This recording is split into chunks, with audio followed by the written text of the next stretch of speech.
पल्सर पर बैठ न जान गे अखन अपने सब सुन रहल छी एसके राज रिकॉर्डिंग स्टूडियो की शानदार प्रस्तुति।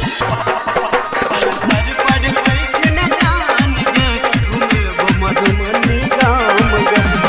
मिक्स बाय सोनू कुशवाहा ठेका बाजार मोतिहारी।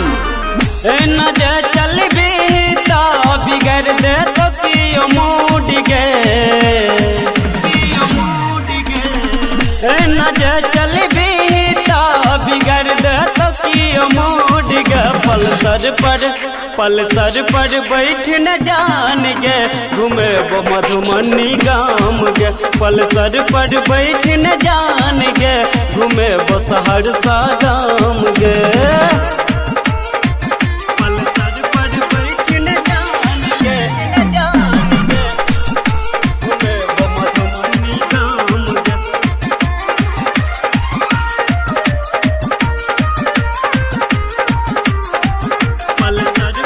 मिक्स बाय सोनू कुशवाहा ठेका बाजार मोतिहारी।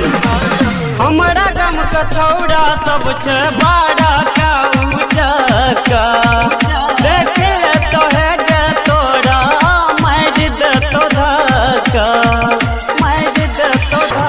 सुनना हमारा गम का छौड़ा सब छे बड़ा का ऊंचा देख ले तो है गे तोरा मार दे तो धक्का। एना जे चलबी तो बिगड़ दे तो कियो मूड गे। पल्सर पर बैठ न जान गे घूमे बोधमौरा गाम गे। पल्सर पर बैठ न जान गे घूमे बोहेरना गाम गे। पल्सर पर बैठ न जान गे घूमे वो मधुमनी गाम गे। मिक्स बाय सोनू कुशवाहा ठेका बाजार मोतिहारी। छोटे छोटे कपड़ा में लागे बड़ सेक्सी चढ़ल जवानी देख कियो मार दे तो सीटी।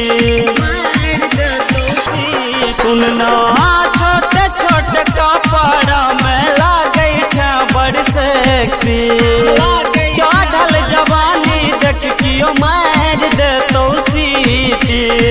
रटर रामविलास कहे छो तोरा मिथुन भारती के दही नकीस गे। पल्सर पर बैठ न जान गे घूमे बोलब टोली गाम गे। पल्सर पर बैठ न जान गे घूमे बोसी बाग